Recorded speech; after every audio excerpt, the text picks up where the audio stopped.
अस्सलाम वालेकुम, मैं हूं ज़ेशान मलिक और आप देख रहे हैं PSL हंगामा presented by Sunsilk powered by clear main and cooling partner है पेल। तो नाज़रीन, PSL हंगामा पर बात कर रहे हैं। गुज़श्ता रोज़ का मैच बड़ा ज़बरदस्त इस लिहाज से रहा कि एक विनिंग स्ट्रीक जो थी इस्लामाबाद यूनाइटेड की, उसे बिलाखिर तोड़ दिया है जनाब। और इस मैच में बड़ी शानदार परफॉर्मेंसेस भी देखने में, उस पर भी बात करेंगे। और उसके साथ साथ आज के दिन दो मैचेस हो रहे हैं, दोनों मैचेस लाहौर में हैं। लाहौर का क्राउड बड़ा शानदार है, इस पर हम सैल्यूट पेश करते हैं लाहौरियों को, जो कि पूरी दिलचस्पी के साथ मैचेस देखने आ रहे हैं और अपना जोशो खरोश भी दिखा रहे हैं, जिसका असर ज़ाहिरी बात है कि टीम्स की परफॉर्मेंसेस भी पड़ता है। तो अभी जो मैच इस वक्त जारी है उसमें एक तरफ हमने बात की विनिंग स्ट्रीक जो है वो टूट गई है इस्लामाबाद यूनाइटेड की, और एक तरफ लूजिंग स्ट्रीक जो है वो जारी रखे हुए है मुल्तान सुल्तान्स। क्योंकि जो कराची किंग्स ने स्कोर बनाया 205 का हदफ दिया था, उसमें बड़े बुरे तरीके से स्ट्रगल कर रहा है मुल्तान सुल्तान्स। 90 रन्स पे 8 विकेटें इसकी गिर चुकी हैं, जीत से कोसों दूर हैं। क्या हो रहा है आखिर इस टीम के साथ, इस पर भी आगे चल के बात करेंगे। लेकिन सबसे पहले जो गुज़श्ता रोज़ का मैच है लाहौर कलंदर्स और इस्लामाबाद यूनाइटेड का, उस पर बात कर लेते हैं। मेरे साथ मौजूद हैं लेजेंड्स जनाब सलीम मलिक साहब और सकलान मुश्ताक साहब। अस्सलाम वालेकुम जनाब। वालेकुम सर, आपकी टीम बिलाखिर हार गई इस्लामाबाद यूनाइटेड। मैं इनसे इसलिए पूछना चाहूँगा कि कल सकलैन भाई, मेरी टीम हार गई। मैंने वैसे नाम किसी का नहीं लेता, आपने हाँ समझ गए होंगे आप। खैर, आपने कल कहा था कि जब गैप आ जाए तो उसका असर पड़ता है बड़ा नेगेटिवली, और वही हुआ। इस्लामाबाद यूनाइटेड के हवाले से आपने जो प्रिडिक्शन किसी हद तक की थी, नज़र आ गया। यही गैप इसकी वजह है। एक मुसलसल जीतते हुए आ रहे थे इस टूर्नामेंट में, इससे पहले 5 मैचेस मुसलसल उन्होंने जीते हुए थे। कल का मैच हारने की वजह आपकी जो आपने बात की गैप, इसके अलावा क्या है? देखें, जब जैसे ही गैप आता है तो आपका जो मोमेंटम वो टूटता है, और आप जो है ना वो अपने आप को उसी फेज़ में समझ रहे होते हैं जो आपने गैप से पहले जिस फेज़ में चल रहे होते हैं, मगर उसको भी आपको जो है वो पार्ट ऑफ प्रेपरेशन चाहिए। और अगर आप वो समझ रहे हैं कि भाई हम उसी तरह ही चले जाएंगे और प्रिपेयर्ड नहीं कर रहे अपने आप को, तो ईजी हो गया ना। हाँ, ईजी हो गया। वो आपको उल्टी पड़ जाती है। ख़ास तौर पे जब गैप लंबा आ जाए और आप अच्छा खेल रहे हो तो आपको बहुत अलर्ट होना चाहिए, क्योंकि मोमेंटम टूटा हुआ है आपका। तो आपकी प्रेपरेशन डिफरेंट होनी चाहिए। मेरा ख्याल है इन्होंने प्रेपरेशन उस तरह की नहीं है। मेरा ख्याल है इस्लामाबाद के लिए ये बहुत ही अच्छी वेकअप कॉल हो गई है, क्योंकि बाज़ का ऐसा भी होता है कि आप जा रहे होते हैं, हाँ अगर ये वेकअप कॉल है, बट अगर आप इसको थोड़ा सा क्रिटिकल एनालिसिस इसके करते हैं तो इसके क्रिटिकल एनालिसिस में जो नज़र आ रहा है, जो इन्होंने किया है लाहौर कलंदर ने, अगर आपके पास टाइम है तो मैं थोड़ा सा इसको एलैबोरेट कर दूं। जो लाहौर कलंदर ने किया है, उन्होंने किया ये है कि इनके जो मेन जो बॉलर थे उन्होंने उनको पकड़ा है पहले। जेसन होल्डर जो था वो अनस्टॉपेबल था, उन्होंने उसी की दुर्गत बनाई है, उसी के ऊपर अटैक किया। दूसरा जो इनका ओवरसीज प्रो था बेन, इन्होंने उसको भी सही ठीक ठाक धोया है। अच्छा, इन दोनों को इन्होंने अटैक किया है। तो इन्होंने कहा कि जी आगे जाके अगर मैच हो एलिमिनेटर में या कहीं और, तो उन्होंने कहा उसकी एग्जीक्यूशन अभी कर लो। तो इनके साथ इसी मैच के अंदर वो प्लान बना के, अच्छा ये चल रहे थे मोमेंटम में और इनकी प्रेपरेशन चल रही थी, उनका बीच में गैप आया होता, वो उसी जोन में उसी उसमें चल रहे थे। तो इन्होंने इधर पकड़ा है इनके दो जो प्रोज थे, क्योंकि उनके ऊपर बड़ी जिम्मेदारी होती है, बाज़ का प्रो वर्सेस प्रो होता है। तो जेसन होल्डर जो है वो अनस्टॉपेबल था, गालिबन मेरा ख्याल है टॉप 2 में है विकेट में, हाँ जी बिल्कुल, गालिबन टॉप 2 टॉप 3 में होगा। बड़ी अच्छी परफॉर्मेंस दे रहा है, इन्होंने इसको उड़ाया है इसको। ठीक, उसके बाद इनका बॉलिंग यूनिट जो है ना वो उनके सामने आ गया और 209 इन्होंने, हालांकि हमने कहा था कि 209 इनके खिलाफ करना कोई आसान काम नहीं होगा, इन्होंने 209 किया। फिर जब बैटिंग करने के लिए दूसरी तरफ जब इनकी आई है बैटिंग आई है, तो इनकी बैटिंग में भी थोड़े से मुझे जो है ना वो नज़र आ रहे हैं। आजम खान उस टच में नहीं है, हैदर अली की एक ही नॉक हुई है 30-35 वाला जो उसने किया हुआ है, तो बैटिंग में इनका ये भी आया है। ठीक है, ये एंड्रीज गाउस जो है या हाउस जो कहते हैं वो फॉर्म में है। साहबजादा फरहान की थोड़ी सी डिप आनी शुरू हुई है अभी, अगर ये डिप लंबी गई ना तो इनको चीज़ें जो है ना उल्टी पड़ सकती हैं। बिल्कुल ठीक है। तो ये फ्लॉज नज़र आ रहे हैं, इनको अपनी प्रेपरेशन देखनी पड़ेगी। I think it's a wake up call for Islamabad. जी मलिक साहब, आपके ख्याल में क्या हुआ इस्लामाबाद के साथ? चले, एक तो स्कोर लाहौर कलंदर्स ने अच्छा किया और ये शुरू से नज़र आ रहा है, वो जो आप हमेशा कहा करते हैं पहले 6 ओवर्स उसमें तयन हो जाता है पूरी इनिंग्स का भी। दूसरी बात ये कि उसके जवाब में जो बैटिंग है इस्लामाबाद यूनाइटेड की, स्ट्रगल करती हुई नजर आई मुसलसल, और इतना मतलब 121 पे पूरी टीम भी बुक हो गई एक तरह से। हुआ क्या इस्लामाबाद के साथ कल? ये देखो, जैसे सकी ने कहा ना कि वेकअप कॉल है, कई दफ़ा ऐसा होता है कि आप आपको याद होगा हम वर्ल्ड कप जब जीते थे ना, तो न्यूजीलैंड 9 मैच जीती हुई थी, जी हाँ, एक मैच हारी थी सेमीफाइनल और बाहर हो गई थी। तो मेरा ख्याल ये इनके लिए ये ज़्यादा बेहतर हुआ है कि ये शुरू में ग्रुप मैच में ही हार गए हैं, ताकि अपनी गलतियों से ये सीख सकें। मगर इसमें आप देखो कि शुरू में ही फ़खर का इन्होंने क्या ड्रॉप किया है। हाँ, बहुत उससे मैटर आप देखें, जब आप शुरू में उस प्लेयर का कैच ड्रॉप कर दें जो जिसको आप स्टॉप नहीं कर सकते, उसने एक ऐसा मोमेंटम बनाया आप कि अच्छा स्कोर पहले 6 ओवरों में दे गया, तो फिर मुश्किल होता है किसी टीम के लिए भी उसको रोकना, वापस आना। अगर मेरे ख्याल में ये अगर उस वक्त उसका कैच पकड़ते तो शायद ये 209 ना होता, क्योंकि अंडर प्रेशर आते फ़खर ने एक तेज़ इनिंग खेल के स्कोर किया। बाकी ये देखें, प्रोफेशनल टीमें हैं, मेरा नहीं ख्याल कि किसी टीम को 3-4 दिन से सकी। देखो हम सब प्रोफेशनल जब हम खेलते थे तो मेरा ख्याल 4 महीने का गैप तो हो सकता है, 15 दिन का, मगर 4-5 दिन के गैप में इतना ज़्यादा फ़र्क नहीं आना चाहिए था।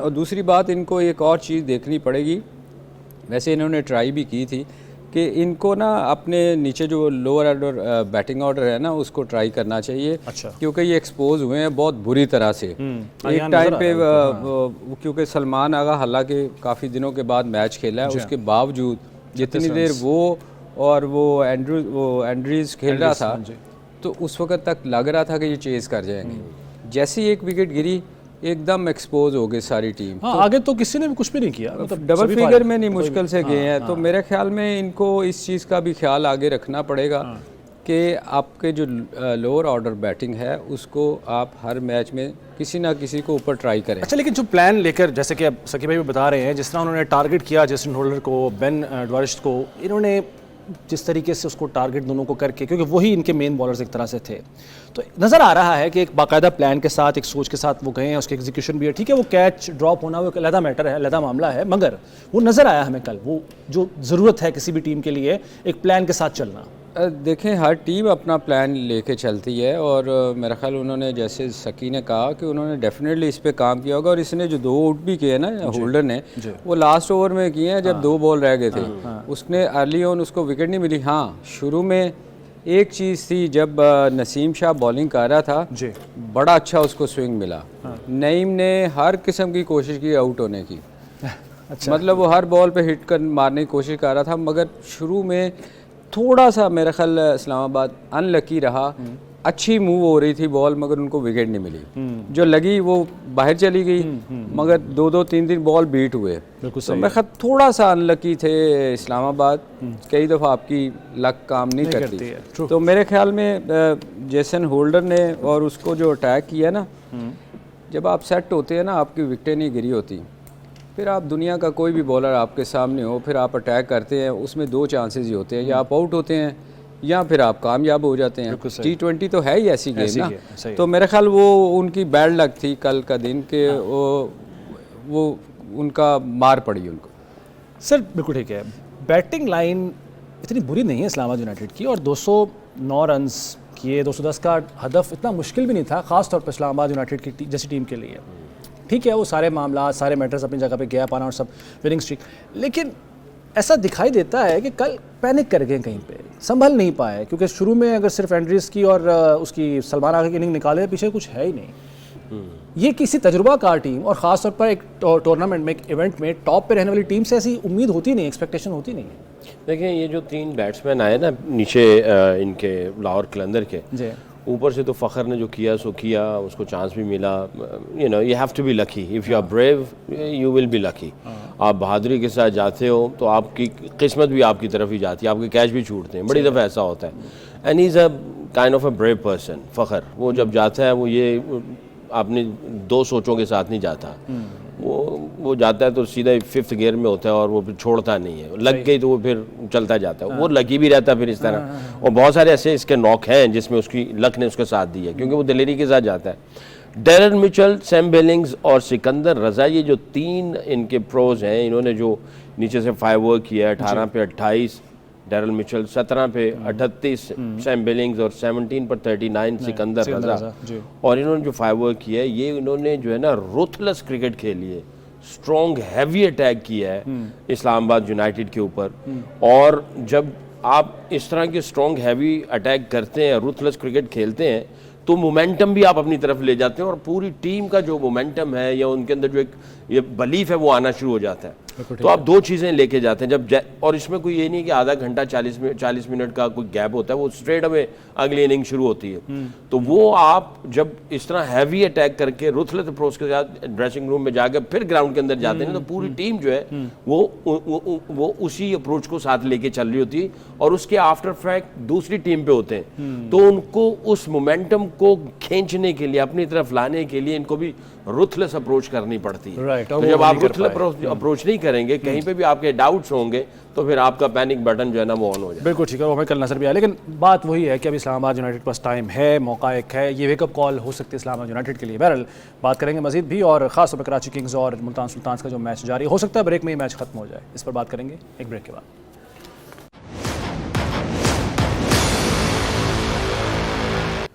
एक बार फिर आपको खुशामदीद कहते हैं। और मुल्तान सुल्तान्स एक बार फिर एक और मैच हार गए हैं। तो मुल्तान सुल्तान्स जो पहले ही टेबल में सबसे नीचे थे 7 मैचेस के साथ, अब 8वां मैच उनका हुआ है। अभी तक सिर्फ एक मैच जीता हुआ मुल्तान सुल्तान्स ने। अभी कुछ ही देर पहले ये मैच खत्म हुआ है। कराची किंग्स का मुकाबला मुल्तान सुल्तान्स थे। कराची किंग्स ने 204 रन बनाए थे 4 विकेटों के नुकसान पर। 205 का हदफ जो कि एक पहाड़ जैसा हदफ साबित हुआ मुल्तान सुल्तान्स के लिए, और 117 रन पर सारी टीम आउट हो गई 17वें ओवर में। और कप्तान साहब मोहम्मद रिजवान 0 पर आउट हुए हैं। इस मरतबा वो इंडिविजुअल इनिंग भी नहीं खेल सके। टीम के लिए तो खैर वो नहीं खेल रहे काफ़ी अरसे से ही, लेकिन इंडिविजुअल इनिंग भी वो कोई ना खेल सके। और कोई काबिल ज़िक्र इनिंग नहीं है। 26 रन हैं यासिर खान के और 29 रन कामरान गुलाम के, बाकी 12 रन हैं कैम्फर के, कटिंग कैम्फर के। तो उसके अलावा कोई ख़ास ऐसी परफॉर्मेंस है नहीं। सकलैन भाई जी, मुल्तान सुल्तान्स ने मायूस नहीं किया? बहुत ही पैथेटिक परफॉर्मेंस है जी। हाँ। बिल्कुल। लेकिन इस तरह की परफॉर्मेंस जब बार बार आती है ना तो बताती है, जब मैंने कल भी यही बात कही थी, कल या परसों, मुल्तान सुल्तान जो जिस अंदाज से हार रहा है ना, वो लगता है कि वो किसी भी बॉक्स को टिक नहीं किया हुआ उन्होंने। बॉक्स अगर टिक किए होते तो कम से कम आप क्लोज जाते हैं, कोई भिड़ते हैं, कोई हाथों में हाथ डालते हैं, कुछ बैटिंग में जाके कुछ टसलबाजी होती है, कुछ बॉलिंग में होती है, कुछ लग रहा होता है आपको, फिर आप जाके अगर हार भी जाए तो कहते हैं यार चलो। इसमें कोई इनका लग ही नहीं रहा कि किसी भी एंगल से इनकी कोई प्रेपरेशन है। यानी इतना वन साइडेड मैच, एक नहीं दो नहीं, पूरे टूर्नामेंट में इनका वन साइडेड चल रहा है। माइनस में इनका नेट रन रेट है, एक मैच जीते हैं वो, एक नॉक जो पहले मैच में किया था 34 जो किया था, वहाँ के बाद उसका हार वही भी गए वो, उसके बाद से जो है ना वो चीज़ें इनके हाथ में नहीं आई।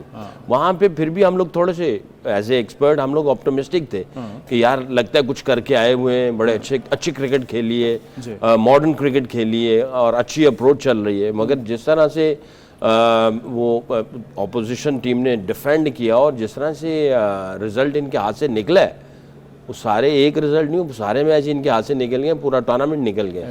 और ऐसे लग रहा है कि आई थिंक इनको ये बस टाइम पास हो रहा अभी। सॉरी ये बड़े हार्श वर्ड है, बट जो फैक्ट है वो फैक्ट है। आई थिंक इनको सोचना चाहिए।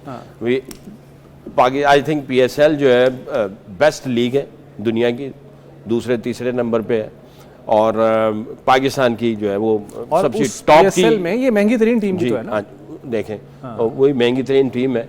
तो इनको देखना चाहिए कि भाई यार ये आई थिंक एम्बैरेसिंग है, ये बहुत एम्बैरेसिंग सिचुएशन। बिल्कुल ठीक है मलिक साहब, आपने शुरू में कहा था कि आपको नज़र आ रहा है कि मुल्तान सुल्तान सेमीफाइनल तक पहुंचेगी, लेकिन इन्होंने तकरीबन सभी को मायूस इसलिए किया कि माजी के जो टूर्नामेंट्स हुए हैं अच्छी परफॉर्मेंस देते रहे मुल्तान सुल्तान। ये इस दफ़ा क्या हुआ और आज का मैच खास तौर पर?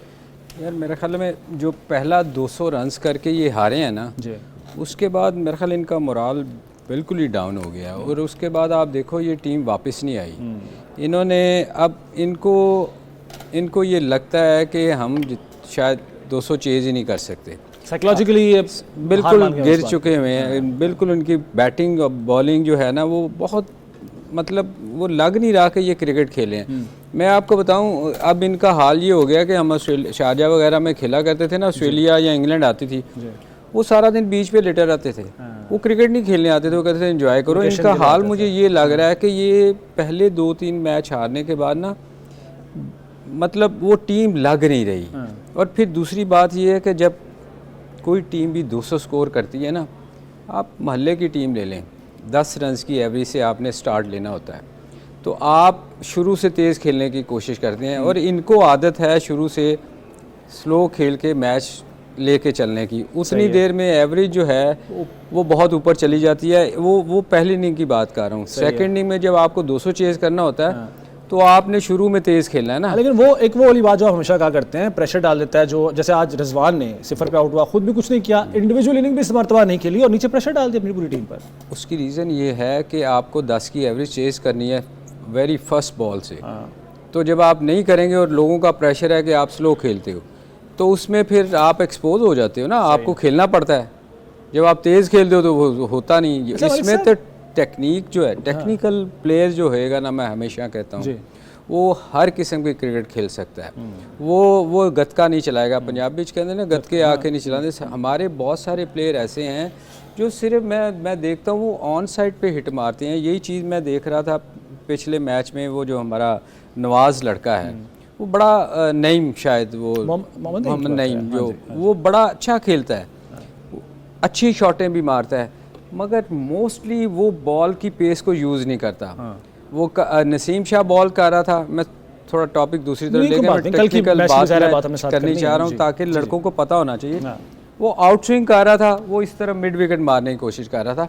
बॉल को पेस यूज़ नहीं करते कि ऑफ साइड पे खेलें। मैंने हर प्लेयर को मोस्टली आप देखो प्लेयर जो है ना, वो टेक्निक उनकी इतनी बुरी है कि हमारे जो कोचेज़ हैं, जो बैटिंग कोचेज़ हैं, उनको इस पे काम करना चाहिए कि आप उनको ये सिखाएं कि टेक्निक पेस को कैसे यूज़ करना है। कल एक रज़ा ने शॉट खेली थी, सिकंदर रज़ा ने, उसने बेशक 3 छक्के भी मारे, मगर एक चौका उसने मारा जो मैं मतलब एज ए बैट्समैन मुझे बड़ा मज़ा आया। अच्छा। उसने बना के ना जी थोड़ा विकेट छोड़ के उसने बना के बैट को एंगल करके पॉइंट पे चौका मारा। बहुत कम लोग हैं सकी, अब आप देखो यहाँ गतके ही चलाते हैं। उसने क्रिकेट शॉटें, जो प्लेयर होता है ना, वो क्रिकेट शॉट जब मारता है तो देखने वाले को अच्छा लगता है। ये कभी कभार होता है कि आप उल्टी सीधी हिटें मारते हैं तो चल जाती हैं, रोज़ ये नहीं होएगा।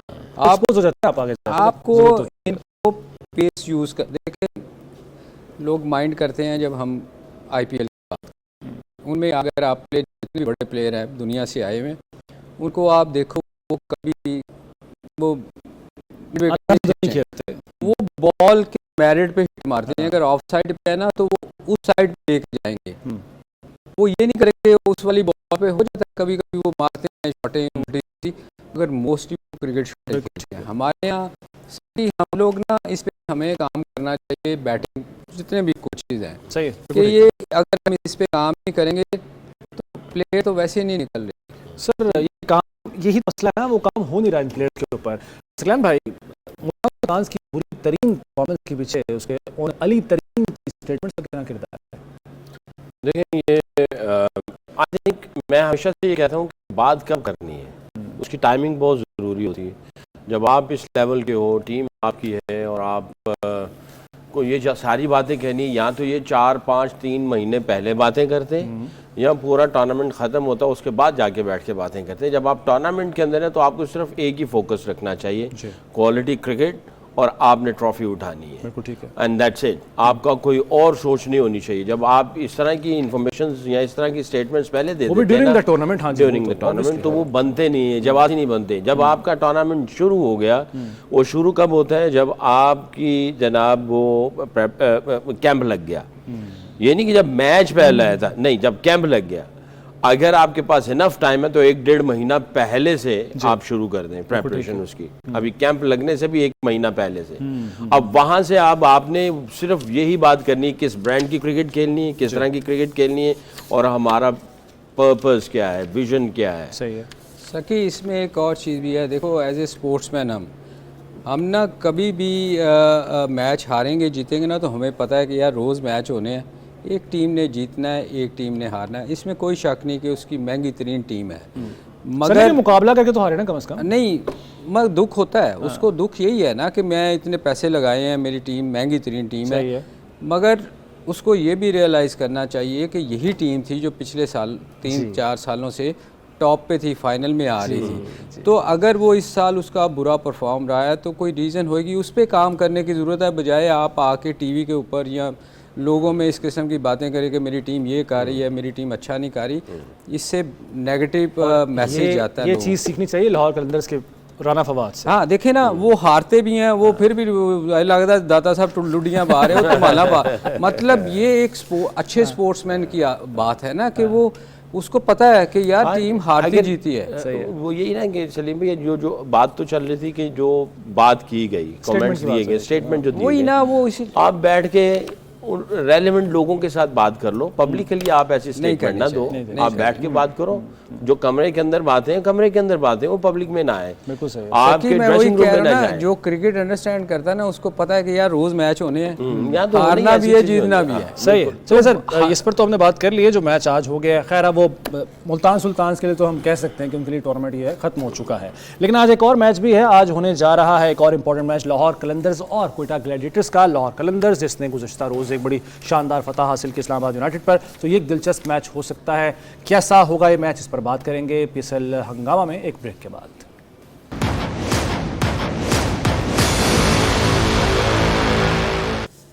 एक बार फिर खुशामदीद कहते हैं आपको पीएसएल हंगामा में। तो आज एक और मैच होने जा रहा है कुछ ही देर में, कुछ घंटों में बल्कि कहा जाए तो। वो मैच है लाहौर कलंदर्स बमुकाबला क्वेटा ग्लैडिएटर्स। और अगर टेबल की बात की जाए तो दोनों टीमें जो हैं वो बिलतरतीब दूसरे और तीसरे नंबर पर हैं। लाहौर कलंदर्स 7 मैचेस खेल चुकी है, 4 जीती है, 3 हारी है, 8 पॉइंट्स हैं इसके। जबकि क्वेटा ग्लैडिएटर्स 6 मैच उन्होंने अभी तक खेले हैं, 4 जीते हैं, 2 हारे हैं, 8 पॉइंट्स हैं इनके।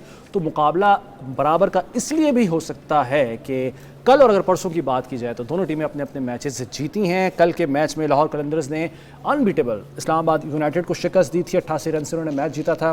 जबकि क्वेटा ग्लैडिएटर्स ने परसों जो मैच है मुल्तान सुल्तान को बड़ा कंफर्टेबली 10 विकेटों के साथ हराया था, शिकस्त दी थी। और अगर इस पीएसएल सीजन 10 की बात की जाए तो एक मरतबा ये दोनों टीमें मद्दे मुकाबला आई हैं 13 अप्रैल को सॉरी। और उस मैच में लाहौर कलंदर्स ने शिकस्त दी थी क्वेटा ग्लैडिएटर्स को। 219 रन बनाए थे लाहौर ने 6 विकेटों के नुकसान पर, और क्वेटा ग्लैडिएटर्स की पूरी टीम 140 रन पर आउट हो गई थी। सलान भाई, उस मैच के जैसे मैंने बताया कि एक दफ़ा मध्य मुकाबला आ चुके हैं, कोई फ़र्क पड़ेगा ये चीज़ ध्यान में रखते हुए कि दोनों ने अपने अपने मैचेस कल और परसों जीते हैं और बड़े कंफर्टेबली, बड़े मार्जिन के साथ अच्छे तरीके से खेलते हुए जीते हैं? डेफिनेटली जब आप एक दफ़ा खेल लेते हैं ना तो आपको पता चल जाता है जी इनका विनिंग फार्मूला क्या है, कॉम्बो क्या है, बैटिंग को कौन लीड कर रहा है, बॉलिंग को कौन लीड कर रहा है, किस अंदाज की क्रिकेट खेल रहे हैं और हमें किस तरह आना है। और आपकी जाहिर है आपको पता चल जाता है ओपोनेंट का कि हमें इसको कैसे टैकल करना है। आप बड़ा अगर देखा जाए जिस तरह क्वेटा ग्लैडिएटर ने पिछला मैच खेला और जिस तरह की उनकी बॉलिंग की परफॉर्मेंसेस थी, और मेरा ये दावा है कि इनकी बॉलिंग जो है इस वक्त जो है, मोहम्मद वसीम पूरी पीक पे है, तेज़ गेंद करता है, थोड़ा सा रिवर्स भी होता है इसका गेंद, निप्पी सा, और अच्छी जगह से गेंद जो है ना उसका पड़ के अंदर आता है। आमिर अच्छी फॉर्म में अब फिर वापस आ गया है, उसका एग्रेशन जो है वो उसी तरह ही। खुर्रम शहजाद ने बहुत अच्छी बॉलिंग की, अबरार तो कर ही रहा था, इसकी बॉलिंग यूनिट को अबरार तो लीड कर ही रहा था। प्लस फ़हीम अशरफ जो है वो भी जाहिर है जब 4 आपके बॉलर्स अच्छी परफॉर्मेंस दे रहे होते हैं तो 5वां बीच में एडजस्ट हो ही जाता है कहीं ना कहीं से। तो इनको देखना पड़ेगा लाहौर कलंदर को कि इनके बॉलिंग यूनिट को जो बहुत अच्छा ऑपरेट हो रहा है, ये किसको टारगेट करेंगे। क्या आया वो मोहम्मद वसीम को टारगेट करेंगे, आमिर को, खुर्रम को, अबरार को या फ़हीम अशरफ को। और टारगेट करना भी, क्योंकि T20 इज़ ऑल अबाउट आप टारगेट मूवमेंट करते हैं, बॉलर करते हैं, डिलीवरी करते हैं, आप टारगेट कर रहे होते हैं और फिर उसके बाद आप एग्जीक्यूट करते हैं। और इस साइड पे लाहौर कलंदर की तरफ देखा जाए तो इनकी बैटिंग परफॉर्मेंस जो है ना आउटस्टैंडिंग किस्म की है। क्वेटा ग्लैडिएटर की बैटिंग जो है ना मुझे थोड़ी सी इनसे वीक लगती है अगर देखा जाए तो, क्योंकि फखर जो है वो गेम चेंजर है, लेकिन बैलेंस फिर बॉलिंग हाँ, तो इस तरह I think probably bowling versus batting का होता तो सारा ही होता है, बट मुझे ऐसा लग रहा है इनकी बॉलिंग जो है ज़्यादा तगड़ी लग रही है मुझे, और उनकी बैटिंग मुझे ज़्यादा तगड़ी लग रही है। सर दोनों के अपने अपने मैचेस जीतना और कंफर्टेबली एक बड़ी ज़बरदस्त तरीके से खेलते हुए, जैसे कि 89 पे 89 रन पे महदूद किया था उन्होंने मुल्तान सुल्तान्स को क्वेटा ने, और लाहौर कलंदर्स ने अनबीटेबल इस्लामाबाद यूनाइटेड को शिकस्त दी थी। ये फैक्टर कितना दोनों टीमों के लिए जो है वो पॉजिटिव होगा, अहम होगा? देखिए लाहौर कलंदर के लिए तो मेरा ख्याल है उन्होंने उस टीम को हराया जो लीड कर रही थी, तो उनका मोराल तो बहुत बहुत हाई होगा। Yes, और yes, अगर आप कंपैरिजन करें, जैसे सकी ने कहा, इसमें कोई शक नहीं कि इनकी कोयटा की बॉलिंग थोड़ी स्ट्रांग है, मगर आप बैटिंग में देखें तो उनके 3 ऐसे प्लेयर हैं, फ़खर तो एक्स्ट्रा ऑर्डिनरी एक है, उसको भी अगर आप निकाल दें, नीचे जो उनके 3 बैट्समैन हैं, मिचेल, बिलिंग और रज़ा, ये और हिटर टोटली ऐसी फॉर्म में हैं कि जो हम बार बार कहते थे कि रज़ा को थोड़ा ऊपर भेजना चाहिए। अगर आप इस्लामाबाद की बैटिंग को कंपेयर करते ना इसके साथ, लाहौर के साथ, तो उनकी बैटिंग में देखें कोई ऐसा बंदा नहीं जो इनको मैच करता हो मिडल ऑर्डर में। यही वजह थी जो मैं उस वक्त बात करनी चाह रहा था इस्लामाबाद के हारने की, कि वो बैटिंग में लैग कर रहे हैं, उनके पास कोई ऐसा प्लेयर नहीं है जो टीम को लेकर निकल जाए। इनकी लाहौर कलंदर की जब हारता तो हमें दुख इसलिए होता है एज ए लाहौरी कि इनकी टीम बहुत अच्छी बैलेंस टीम है, स्पेशली बैटिंग में। अगर सेकंड इनिंग में अगर इनको चेस करने का मौका मिले तो इनके पास टोटल बैटिंग है जो जितवा सकती है, मौजूद है। मगर वहाँ से एक ही चांस है कि कोयटा जो है वो इनको बहुत कम स्कोर पे आउट कर ले, ठीक है, कोई बहुत ही ब्लंडर कर दे लाहौर कलंदर, ठीक है। अदरवाइज लाहौर कलंदर इस वक्त जो जिस फॉर्म में जा रहा है, मेरे ख्याल में उसको तो इनकी बॉलिंग में, कोयटा की बॉलिंग में ये कैपेसिटी है कि ये महदूद कर सकें कम स्कोर पे, जैसे कि इन्होंने मुल्तान सुल्तान देखें जो पिछला मैच इन्होंने जो खेला है उसमें तो इन्होंने आप देखें लेकिन वो मुकाबले में मुल्तान सुल्तान थे ना जी, वो पहले स्ट्रगल नहीं, ये देखें क्रिकेट में एक स्पेल चाहिए होता है आपको, और एक बैट्समैन चाहिए होता है जो लंबा स्कोर करे। सही है। अगर आप लाहौर कलंदर में देखें किसी ने 50 नहीं किया और 209 कर गए थे वो, ये टीम एफर्ट होती है ना। अब इसको इनके उधर से जैसे मोहम्मद वसीम, वैसे तो उसको 15 साल हो गए हैं पाकिस्तान से खेलते हुए, वो सकी कह रहे थे ये बॉलर भी जो है ना, ये पुराने बॉलर है, इसको जितनी देर छिला हुआ बॉल नहीं मिलेगा, ये रिवर्स स्विंग नहीं होती, उतनी देर ये इसको मार पड़ती है। सही है। तो ये इस 20 ओवर में चांसेस ये हैं कि इसको छिला हुआ इतनी जल्दी बॉल मिलना नहीं है ये रिवर्स स्विंग हल्की हल्की करता है। बॉलिंग में एक चांस है, आमिर है, एक्सपीरियंस है, खुरम ने बहुत अच्छी बॉलिंग की पिछले मैच में, तो एक चांस है कि अगर बॉलिंग में ये कुछ कर गए, अदरवाइज मुझे कोई चांस लाहौर कलंदर के हारने का नज़र नहीं आ रहा। बिल्कुल ठीक है सर। फ़खर समान तेज़ खेलते हैं, तेज़ क्रिकेट खेलते हैं, उधर आमिर हैं एग्रेसिव बॉलिंग करते हैं, तो ये एक तरह से कॉन्टेस्ट हमें इन दोनों के दरमियान में देखने को मिलेगा, जो बाबर के साथ वो करते आए, मोहम्मद आमिर ने हमने सबने देखा ही है। तो यहीं से मेरा ख्याल तायुन हो जाएगा, पहले ओवर से पता चल जाएगा कि भाई किस तरफ गेम तो पूरी जाएगी। ऐसा नहीं कि कोई मैच ऐसे भी हैं जिसमें फ़खर ने नहीं किया, नीचे से कुछ कर गए, कभी फ़खर ने किया, नीचे वालों ने कुछ नहीं किया, ये होता ऐसे ही है। सही है। बट ऑब्वियसली जब आपको अच्छा स्टार्ट मिल जाए बॉलिंग करते हुए, बैटिंग करते हुए, तो आपको जाहिर है मोमेंटम मिलता है, कॉन्फिडेंस मिलता है, थोड़ा एज मिल जाता है। आप जो है ना वो अगले 2-4 ओवर एनर्जी आ जाती है, आप कोशिश करते हैं एक और जो है विकेट मिल जाए। अगर बैटिंग में है तो आप कहते हैं 2-4 बाउंड्रीज और लग जाए ताकि पंचिंग करते रहे और इनकी जो है ना बैक जो है अगेंस्ट द वॉल कर दें हम लोग। बिल्कुल सही है। तो आई थिंक फ़खर समान तो अपनी गेम खेलेगा और आमिर ने भी आना है और अपने उसी एग्रेशन से आना। अच्छा, इधर से हारिस रऊफ, इसमें थोड़ा सा सॉरी इसमें एक फ़र्क है क्या, फ़खर में और बाबर में बहुत फ़र्क है। हाँ वही उसने वो तो सन पता है वो सारा कुछ बेच वूच के आंदा है फ़खर, उसने लिहाज नहीं करना, उसको परवाह नहीं है, वो ऐसा प्लेयर है, वो अपनी गेम खेलता है। उसने ये नहीं कहना कि मैं आउट ना हो जाऊँ।